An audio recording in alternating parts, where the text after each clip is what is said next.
Ah, pardon. Voilà. Je m'appelle Frédéric Henry, je suis auteur de jeux depuis, alors je suis auteur de jeux depuis 10 ans bientôt et j'en vis totalement depuis 3 ans, 4 ans, 4 ans aujourd'hui. J'ai été pion, j'ai travaillé à la fac aussi, j'ai donné des cours à la fac en sociologie et statistique. Et depuis que mes droits d'auteur me permettent de vivre du jeu, je ne fais que vivre du jeu désormais. En tout cas, bravo. Hein. Ouais, Quand vous êtes venu sans discrétion à créer des jeux? Pas toujours. Moi j'ai toujours, alors ça fait longtemps, moi je suis rôliste à la base, je fais du jeu de rôle. Donc le jeu de rôle, alors très formellement, hein, parce que j'ai toujours fait du jeu de rôle, je pense que c'est aussi une école un peu de l'esprit, c'est-à-dire qu'on pense le monde à travers des systèmes, dans le jeu de rôle, les règles du jeu de rôle.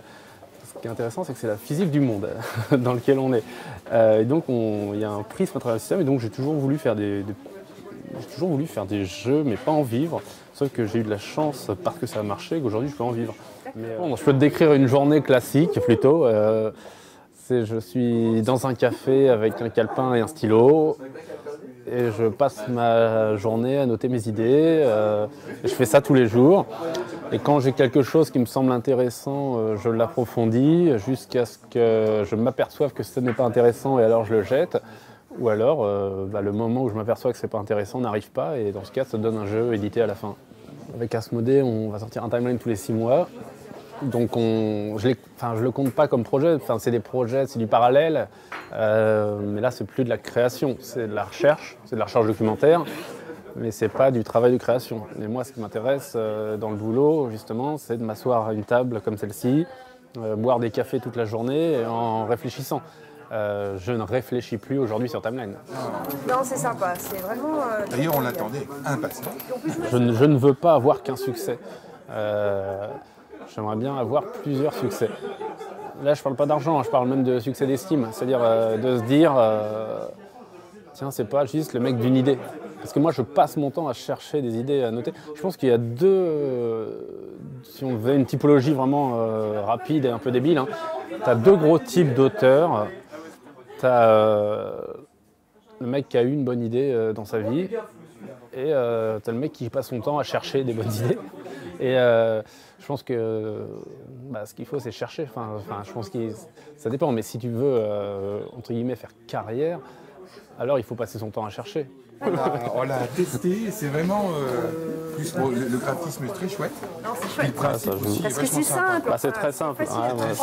Mais après, on se rend compte que c'est quand même possible. J'espère. Le but, c'était de réussir à avoir le meilleur rapport accessibilité, profondeur, on va dire, réflexion. Il faut être accessible, mais c'est de réussir. C'est ça, pour moi, ce que j'appelle un jeu malin, c'est avec des règles excessivement simples. Proposer un vrai challenge intellectuel. C'est-à-dire, on a des règles vraiment bêtes, mais le meilleur joueur gagnera. Ou en tout cas, le meilleur joueur, plutôt, aura la meilleure propension à la victoire. C'est pas important qu'il y ait de l'aléa ou pas. Ce qu'il faut, c'est que l'aléa soit suffisamment pondéré pour qu'il y ait peu de variance. C'est-à-dire que le meilleur joueur a la plus grosse propension à gagner. Et voilà. Et le tout avec des règles extrêmement simples. Timeline, je me souviens de la Trick Track TV de Timeline. Le truc est tellement simple que j'annonce que je pense que la moyenne, les notes du jeu sera autour de 2, 2,5. Je me souviens que j'avais annoncé ça vaut 2 sur Trick Track. Et pour le coup, je me suis vraiment trompé. Ça faisait 5 ans que je le trimballais et il a été refusé par 2 éditeurs différents pour la simple et bonne raison qu'ils trouvaient que le coût en illustration, parce que j'ai toujours tenu à ce que le jeu soit entièrement illustré, que le coût en illustration n'en valait pas la peine à cause de la faible rejouabilité. Ils trouvaient que dépasser les 15 parties, le jeu n'avait plus d'intérêt. Bon, après, c'est une autre époque, c'était l'époque de Kaelus par exemple, on parlait essentiellement de gros jeux, et la rejouabilité c'était vraiment un critère extrêmement important. Et il se trouve que le marché du jeu étant devenu de plus en plus grand public, la problématique de la rejouabilité n'a fait que s'affaiblir.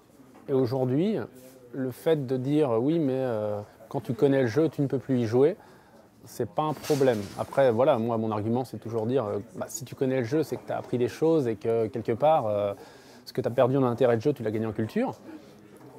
C'est un argument un peu commercial, même si c'est totalement vrai. Mais la vérité, c'est aussi que le regard d'un éditeur aujourd'hui sur un jeu n'est pas le même que ce qu'il pouvait être il y a 7-8 ans. Il y a 7-8 ans, Timeline c'est 2005. En 2005, un jeu devait être rejouable ad vitam aeternam. L'idée même de proposer un jeu avec un processus d'apprentissage qui limite la durée de vie du jeu, c'était complètement rédhibitoire. Peut-être qu'à l'époque d'ailleurs, le jeu aurait fait un four parce qu'il n'aurait pas été rejouable, il serait fait démonter, etc., etc. Il aurait été trop simple aussi. Je me souviens vraiment de l'époque, j'étais marqué à quel point un jeu pour les gens, ça devait être, ce qui est sûrement un très bon jeu, mais ce qui n'est pas mon type de jeu, c'était Kailus.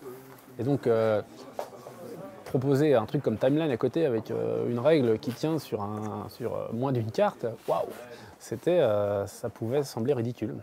Donc voilà, non, il y a une part de chance en fait d'être tombé au bon moment par rapport à l'évolution du marché. C'est ce que les économistes, enfin les financiers appellent le time to market. C'est arriver avec le bon produit sur le bon marché au bon moment. Ouais, 5 ans avant, c'était mort. Je pense que 5 ans avant, c'était soldé 2 mois après. Non, ceux qui sont, ils sont en plastique dans le jeu. Là, c'est parce que j'ai juste un proto.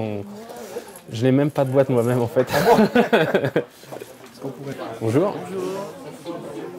Bonjour. Bah, déjà, merci beaucoup.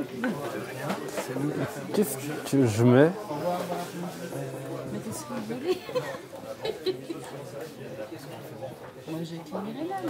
Alors, dans le rapport auteur-éditeur a beaucoup changé, ce qui fait qu'aujourd'hui, j'ai des rapports privilégiés avec mes éditeurs et je peux aussi imposer des choses. Je ne suis pas à la recherche de la signature, je m'en fous de signer un jeu aujourd'hui.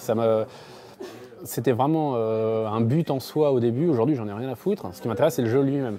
Si je vends un jeu, je le vends avec son nom et son thème. Si un éditeur me dit non, ce ne sera pas ce nom-là, alors ce sera, moi ma réponse, alors ce ne sera pas chez toi. Si un éditeur me dit non, ce ne sera pas ce thème-là, alors ma réponse est ce ne sera pas chez toi. Parce que si le jeu ne sort pas, ça ne changera rien à ma vie. Ah non, non. Tu fais ça parce qu'il y a caméra, mais non. Attends, je t'explique pourquoi. Non, mais c'est important. Non, parce que c'est du commerce, c'est important. Non, c'est important, je paye ce que j'achète. Non, pour moi, c'est très important. Non, mais pour moi, c'est important. Bah, tu me fais 10% comme si j'étais. J'entends bien. Ouais, mais même. Non, s'il te plaît. Non, s'il te plaît. Non, sinon, j'aurais pris moins de trucs. S'il te plaît, tu me fais 10%. Non, tu rigoles. Je peux pas faire 10% sur ce que je t'offre. Tu peux pas m'offrir. Non, tu peux pas m'offrir ça, c'est ridicule. Bien sûr que si, c'est pas rien du tout. Mais non, c'est pas ridicule. Non, il y en a pour. Mais non. Non, pas ça. T'es sûr? Oui. Ah, ça m'embête. T'as pas à être embêté. Bon, je t'enverrai des jeux gratuits. Si, ça m'embête. Bon, ok, mais c'est. Ok. Non mais c'est marrant parce que je te raconterai une anecdote, toutes les boutiques sont pas comme ça. D'habitude, je paye, même quand j'achète mes jeux, je les paye quoi. Ouais, bien sûr. Si, mais quand j'achète en boutique, quand je prends mes jeux, je les paye normalement quoi. C'est marrant. L'éditeur moyen, aujourd'hui, ne fait que croître.